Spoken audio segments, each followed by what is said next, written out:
If you're not focusing on like building that community and getting organic traffic to your site and selling and improving the overall experience on your website, you're probably a good 3 to 5 years out from having a lot of trouble. All right, guys, welcome back to the High Voltage Business Builders Podcast. As always, like, share, comment, engage, leave us some help. Help us beat big tech. I don't care if you tell us to go flip a lid, screw off, or whatever in the comments. It doesn't matter. It's only going to create engagement. So please help us out so my guest today can get some visibility. If you guys are ready to dive into the world where data-driven analysis meets creative marketing brilliance, and you ever wonder how 15 years of e-commerce experience could revolutionize your brand, meet Andrew. All right, we're going to talk today about this strategy and the genius behind his brand, how he's been lifting up brands to grow them into omni-channels, multi-channel strategies. And we're going to call this the Maff method today. And we're going to dig in today with his experience and figure out where we go from here. Thanks, Jude. Thank you. Can I trademark that? Maff method? I don't hate that. You go, brother. The Maff method. Get it. You can put my name on it if it ever goes out the door. Credit sponsored by. Well, as long as we're not sponsored by Pfizer, we're good to go. All right. So where are you in the world today, my man? And how are you doing? I'm in Westchester, Pennsylvania. I'm outside of Philadelphia, and I'm doing just fine. How you doing, Neil? I'm doing great. It's a beautiful day. Spring here. I don't know if you've hit spring in your part of the world yet, but out here, things are blooming and green, and it's just getting beautiful. There. Baby steps. You're getting there? Well, that's good.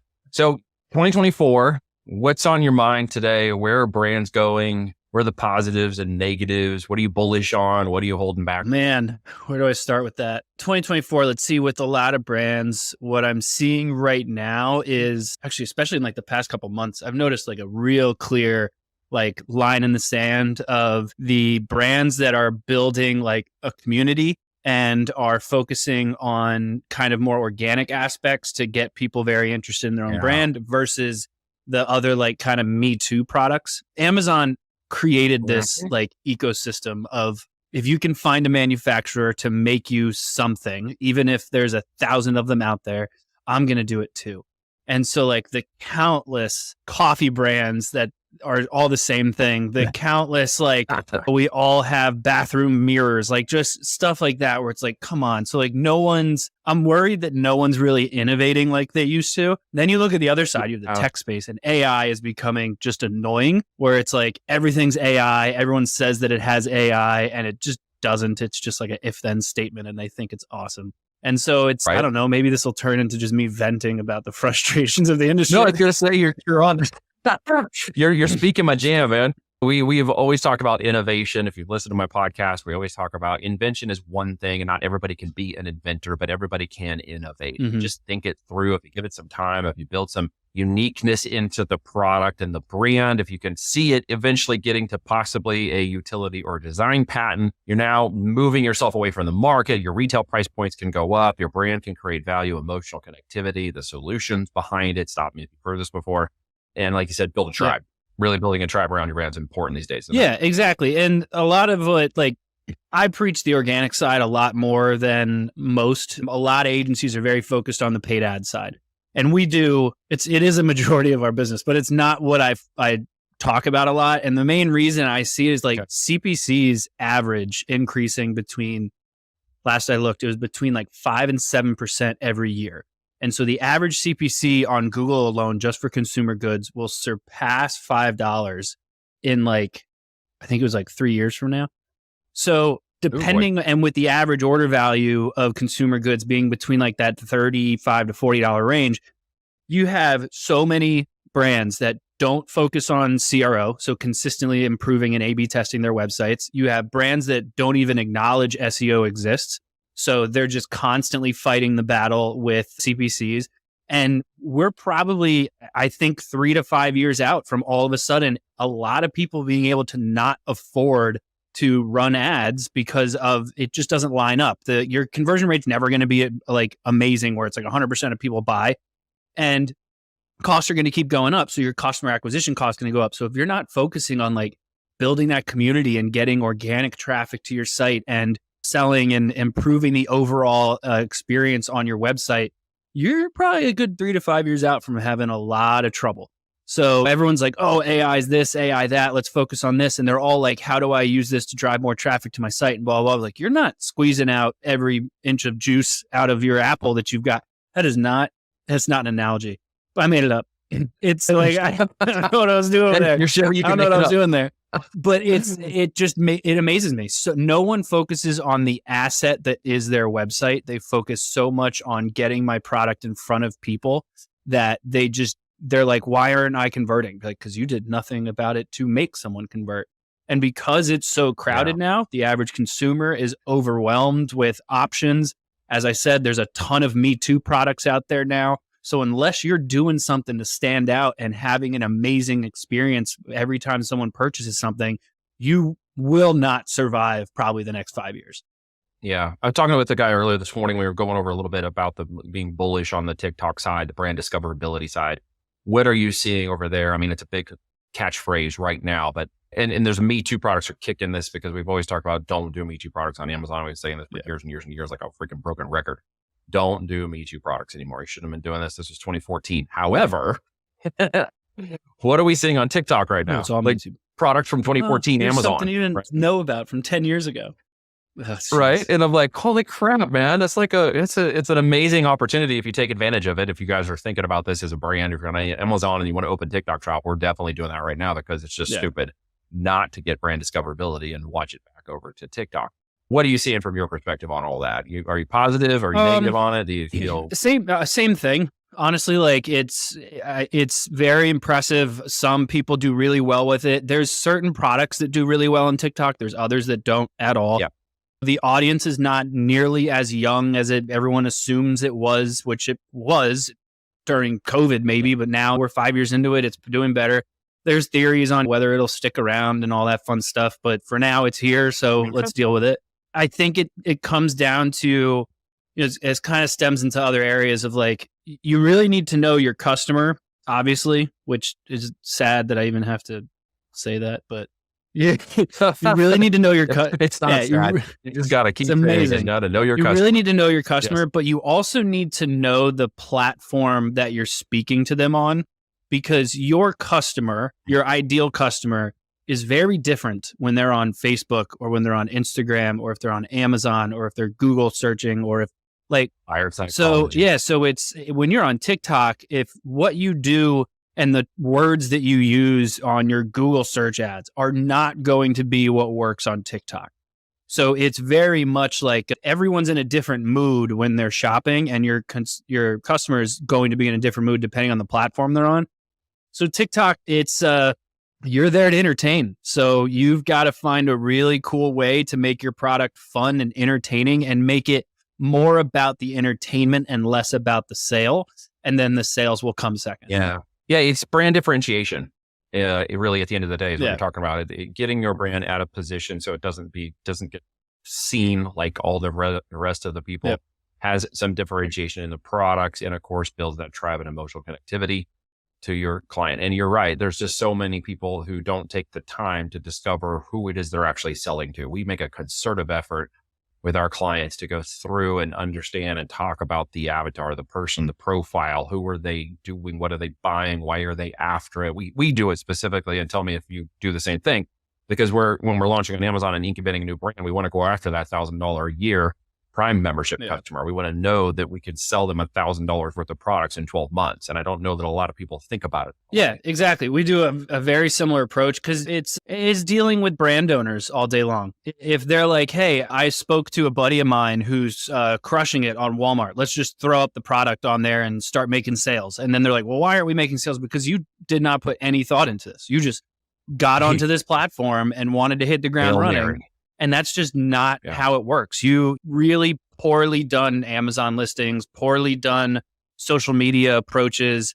Now, obviously, with Google's recent core algorithm update as of 3 weeks ago from this recording, that's obviously took a big hit on poorly done article creation. So it's really a matter of like all of these brands that are constantly trying to game the system and like find these neat little hacks or these kind of gray hat areas. And then it comes back and ends up biting them in the ass several years down the road when these algorithms catch up to them. So it's like those quick wins they do catch up.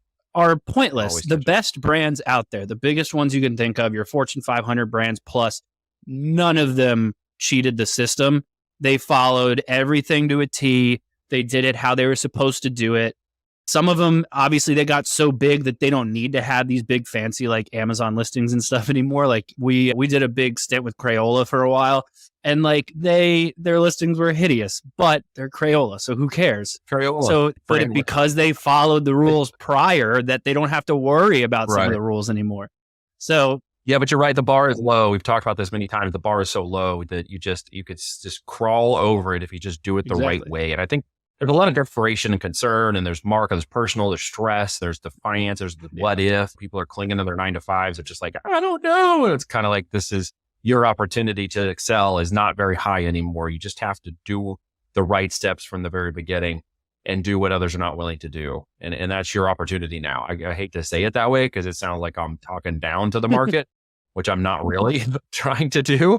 But it's kind of like I get on these notices and stuff, and they're like, hey, we're having this next growth webinar. And I'm like, no, you're not. No, you're not. Like, I have no interest in participating with that. You know what I'm saying? If I get invited to one more of those, or someone, if someone tells me one more time that they are a guru at something, I might just resign and be like, I'm done. I'm out.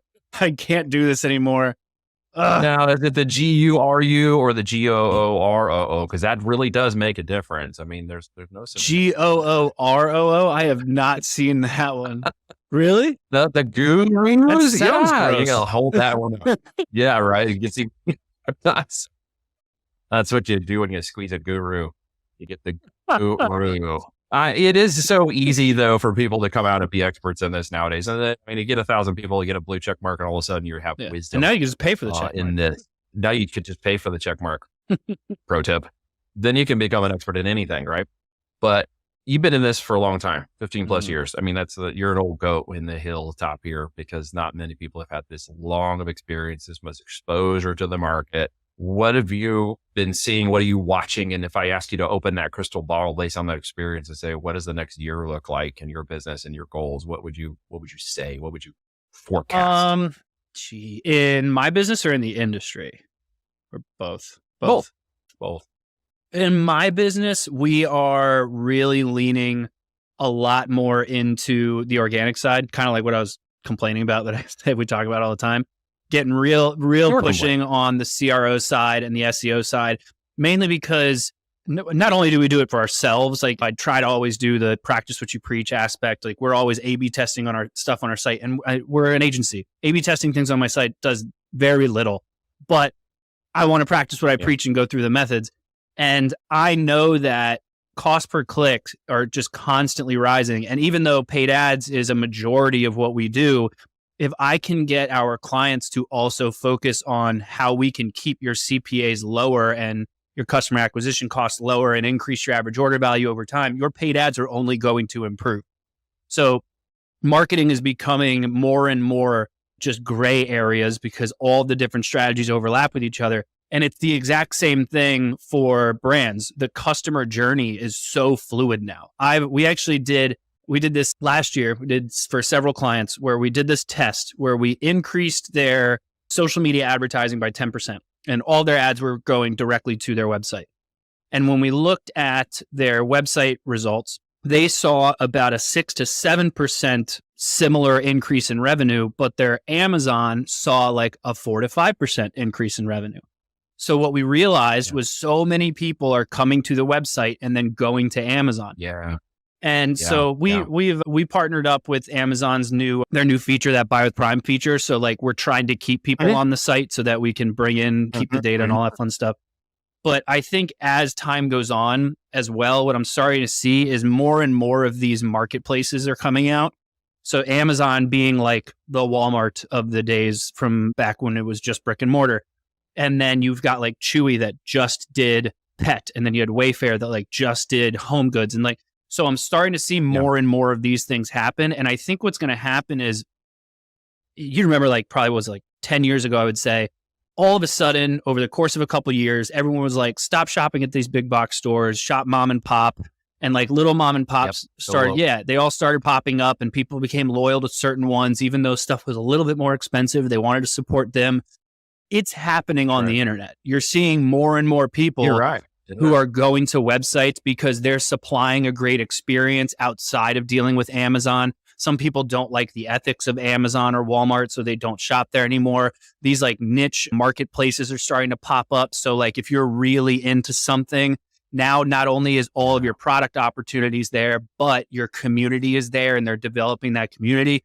So it's kind of like we're seeing these little niche marketplaces pop up and these really standout D2C sellers that it's starting to kind of take away from these marketplaces. And that's, I mean, in my opinion, I don't really know how accurate this is, but that's probably why we're starting to see Amazon constantly increasing their costs on sellers.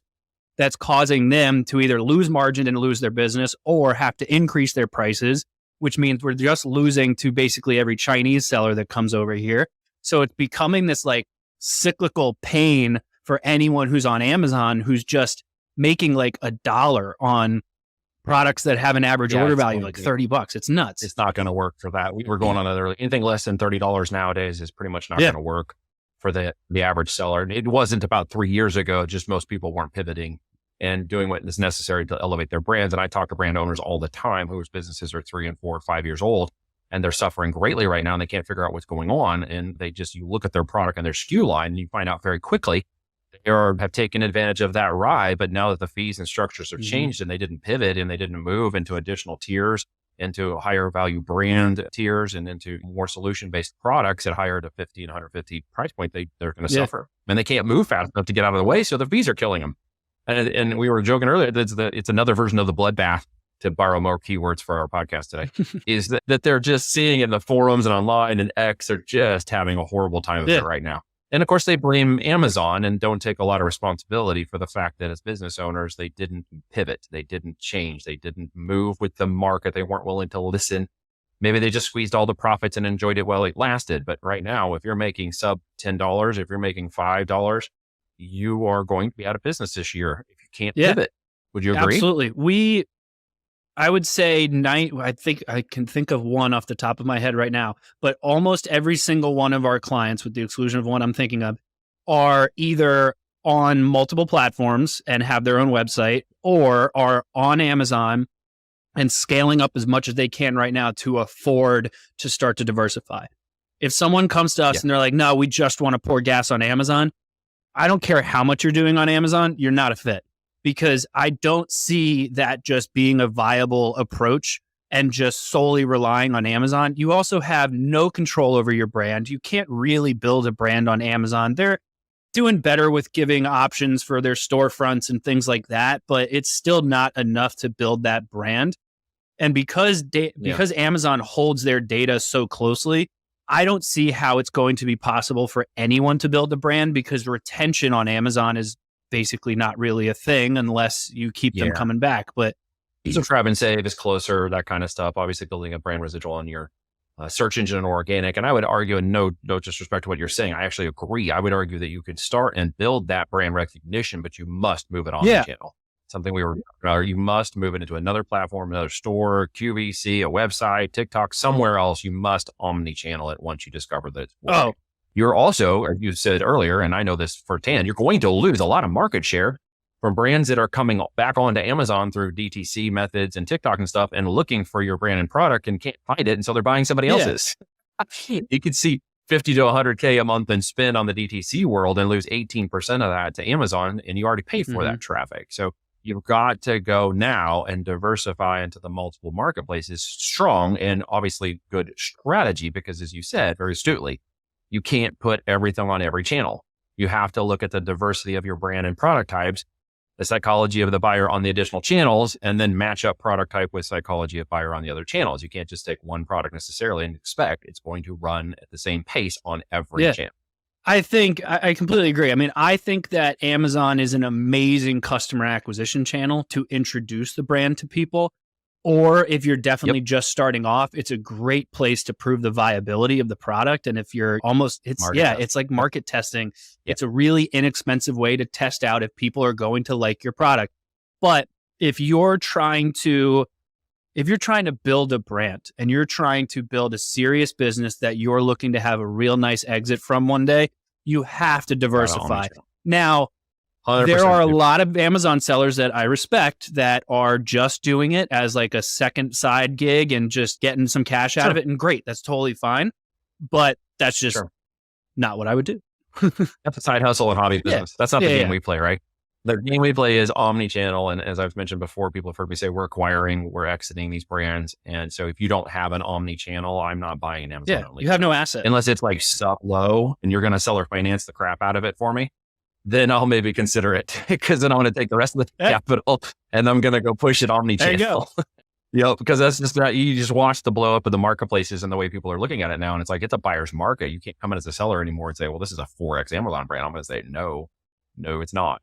Where's your other channels? If you have 5%, what's your number? Mine's about 5% of other channels open and established, at least, even if they're not currently growing at the rate necessarily they could, et cetera. Where's your, mine's about 5% omni-channels. If it shows that, then I'm going to look at that and say, okay, there's upside potential. There's opportunity.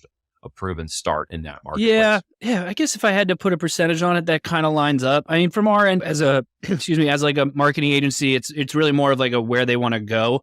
In your case, obviously being a little different, but from like the 5% aligns, I like that. I think that really what we try to focus on, especially if you're looking to exit one day, which is pretty much where everyone wants to end up most of the time, you have to build an asset outside of just your physical assets, like your inventory. Like, there's a ton of businesses out there that are more interested in buying you. Great. If you're profitable, awesome. That's how we're probably going to work on evaluating you. But what if your email list is massive? What if the amount of traffic coming to your website is huge? What if you've got some ridiculous social media following that's really engaged, or you've got a big list of influencers that love working with you? All of a sudden, those assets become very valuable for a company that might even sell something similar. As long as they have a relatively similar customer base, you're now that much more valuable to them. If you're just on Amazon. It really is. If you got a business dude, if you got a business at a 1.5 million SDE, and I've got another one on deck at 850, and the 850 has 800,000 emails, and the 1.5 million doesn't have any emails, guess what I'm going to look at? Exactly. Right. I'm going to look at the 850 and be like, wow, you got an asset sitting there, 850,000. And I'm actually paraphrasing deals we're looking at right now. And looking at the viability, the extra profit is great, but that extra $200,000-$300,000 in SDE with no email versus email oh my gosh, absolutely, all day long and twice on Sunday. I agree. Where are you taking your business in this year? Like, what are you most interested to be doing and having the most fun and seeing the most results from? So far, even just in Q1, the CRO side's getting really interesting. We've been doing more and more of it. We've partnered up with VWO. In fact, we have an event with them and with Buy with Prime in a few weeks. And basically, like, we did something. I just put the case study up like a week ago and I can't remember it. We did a CRO audit for a client of ours, ran a handful of tests, and then just implemented everything. And it was a quick, like, 30-day sprint. It wasn't like a big campaign. It was just like let's do some tests. And their conversion rate, like, it was like 2.5x what it was originally. And that was one of those, like, look, if I could do that for everyone, I would be a very, very wealthy guy. So there's a reason it's a case study, let's be honest. Yeah. But it was still like, okay, like I'm starting to really see the benefits there. And then ignoring the conversion rate side, they also saw, I think it was like a 1.5x increase on their AOV. So that's where I'm like, sometimes you can only get your conversion rate so far. Once you start clearing like 6-7%, like, you're in an awesome space. Most people can't even do that. Aligned. So then the next thing. And CRO, for those who don't know, is CRO conversion rate optimization. So A/B testing things on your website. So usually with that, you're looking at your micro conversions, right? So everyone thinks like, oh, I want to improve the overall conversion rate of my website. Like, cool. Who doesn't? Baby steps. If they get to your homepage, the purpose of your homepage is to get them off your homepage. You want to get them to either a collection page or a PDP. And as soon as they get to your PDP, your next job is to just get them to the cart, then from cart to checkout, then from checkout to close. So focusing on those micro conversions along the way and A/B testing different placements of things, that's the ideal way to focus on your conversion rate. Then you look at your upsells, your other opportunities. So now once you've kind of like gotten your conversion rate to a much better spot, how can I get them to buy more things? What's my average amount of items per order? How frequently are they coming back? Do I have like on website retention things in place? Like all of those elements. It's just because we've been so focused on paid media for so long, it's been really nice to see that we can tell our paid media team, hey, we're working on making the website perform that much better because it's going to help your paid ads. Because too many times you work with agencies that just do one thing, which is awesome. And I respect the specialty approach, but marketing is so gray. There's so many areas that overlap that like specifically paid ads guys, they'll drive traffic to a website all day long and be like, I don't know why it doesn't convert. Like I can tell you because their site's running really slow. Like it's obvious. Where they do the worst case, they take on a site they shouldn't have in the first place and they blame it on the site. Oh, well, our traffic is good. And exactly. They point to click-through rate and they're like, oh, we're hitting the right audience, but they're not converting. You've got to look at your website. But like in our position, we go, you have a high click-through rate, you're hitting the right audience, but we're having an issue when they get to your site. Let's help you fix your site. Instead of just being like, oh, sorry. Smart. Taking more out of existing traffic. Exactly. Yeah, that's great. It's a great resource. And it's a much needed tool. So for our kind of last couple questions here, if you had somebody that you would want to interview or speak to and you could sit down and have lunch with them, who would it be? Mike Tomlin, the head coach of the Pittsburgh Steelers. I am a Steelers fan, so obviously that makes me biased. But I'm just very aware of the horrible teams he's had several times and still has winning seasons. So there's something with his leadership and something with the way that his mind just works that I would love to just pick his brain and just see how he's able to constantly bring those people together. I mean, you see guys like Antonio Brown come out of the Pittsburgh Steelers, and while he was there, he was not that crazy. So now it's kind of like, okay, Tomlin, how did you keep him like actually as a functional player for you during those last couple of years? So I would just love to pick that guy's brain. Leadership. Yeah. Fantastic. Where we've had like Elon Musk. Yeah, somebody said Rogan. Somebody said Andre 3000. That was an awesome one. I didn't hear that one coming. Great flute album. Off guard. Tomlin. Leadership, quality, creativity, ingenuity, and innovation. These are kind of the themes of the guest spot. Where can people figure out how to connect with you and decide whether or not any traffic or website or DTC optimizations or something they need? Where can they connect? Dealer's choice. I'm LinkedIn, Instagram, Facebook, all that fun stuff at Andrew Maff, or I also have a website. Otherwise, anything at BlueTuskr is also all over the place. Or you just email me it's Andrew@BlueTuskr.com. And soon to be the Maff Method. The MaffMethod.com. Yeah, I got the domain while we were on this podcast. You better have, because I'm going to register right after this. I could turn around and sell it back to you. Oh, entrepreneurial. Thanks. You gotta love it, right? People are like, how do you monetize your podcast? Well, I just steal from the people that's on it. I just take their IP and register it when I'm live on the podcast and then sell it back to them afterwards. Dude, this has been a fun interview. You've been a good guest. Thank you. Thanks for having me.